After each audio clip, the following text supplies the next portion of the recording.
اعوذ باللہ من الشیطان الرجیم، بسم اللہ الرحمن الرحیم۔ واقعہ کربلا کا ذکر ہو رہا تھا۔ حضرت امام حسین رضی اللہ تعالی عنہ نے اپنے چچا زاد بھائی حضرت مسلم بن عقیل کو کوفہ کے حالات جاننے کے لیے بھیجا۔ حضرت مسلم بن عقیل کے ہاتھ پر بہت سے کوفیوں نے بیعت کی۔ پھر حضرت مسلم بن عقیل نے حضرت امام حسین رضی اللہ تعالی عنہ کی طرف خط بھیج دیا، پیغام بھیج دیا کہ یہاں پر حالات سازگار ہیں۔ اس کے بعد کوفیوں نے بے وفائی کر دی اور پھر حضرت مسلم بن عقیل رضی اللہ تعالی عنہ کو شہید کر دیا۔ اس کی خبر ابھی تک حضرت امام حسین رضی اللہ تعالی عنہ کو نہیں تھی۔ حالات کو سازگار سمجھتے ہوئے حضرت سیدنا امام حسین رضی اللہ تعالی عنہ تقریباً 80 افراد کا قافلہ لے کر کوفہ کی طرف روانہ ہوئے۔ یہ واقعہ 3 ذو الحج سن 60 ہجری کا ہے۔ ادھر اسی روز حضرت مسلم بن عقیل کو شہید کر دیا گیا۔ کوفہ جاتے وقت راستے میں امام حسین رضی اللہ تعالی عنہ کو حضرت مسلم بن عقیل کی شہادت کی افسوسناک خبر ملی۔ ان میں بشیر بن غالب، عبید اللہ بن متی اور اہل بیت کے مداح اور مشہور شاعر فرزد خاص طور پر قابل ذکر ہیں۔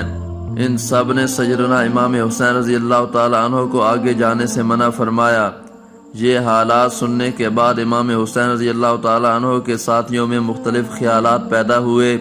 ایک مرتبہ آپ نے بھی واپسی کا ارادہ ظاہر فرمایا، لیکن حضرت مسلم بن عقیل کے بھائی نے فرمایا ہم ہرگز واپس نہیں جائیں گے۔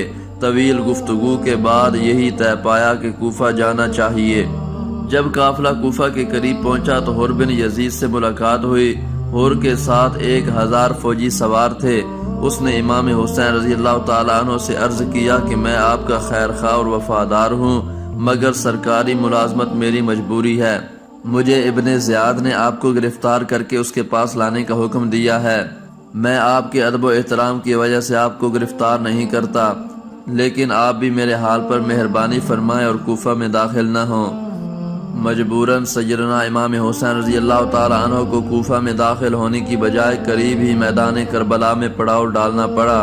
عبید اللہ بن زیاد نے اہل بیت سے جنگ کرنے کے لیے عمر بن سعد کو 1000 مسلح گھڑ سواروں کے لشکر کا امیر بنا کر بھیجا۔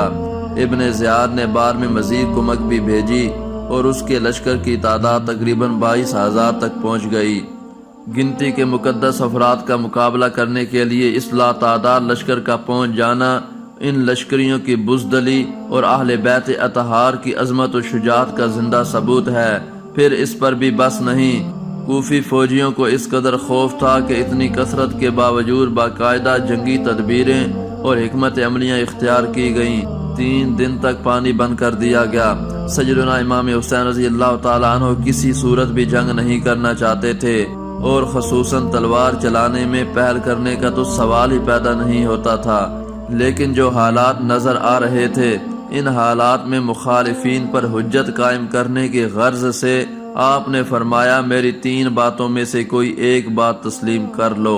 نمبر 1، مجھے مسلمانوں کے خلاف لڑنے کی بجائے اسلامی سرحدوں پر جا کر کفار کے خلاف جہاد کرنے دو۔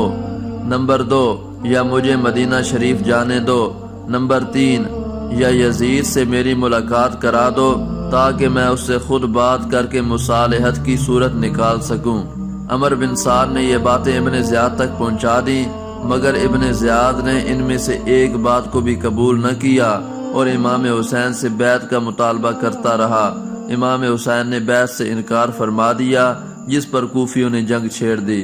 اس سے اگلا واقعہ انشاءاللہ اگلے ویڈیو میں بیان کیا جائے گا۔ اللہ تبارک و تعالی ہم سب کو سیدنا امام حسین رضی اللہ تعالی عنہ کی سیرت و کردار کو سمجھ کر اس پر عمل کرنے کی توفیق عطا فرمائے۔ آمین بجاہ نبی الامین صلی اللہ علیہ وآلہ وسلم۔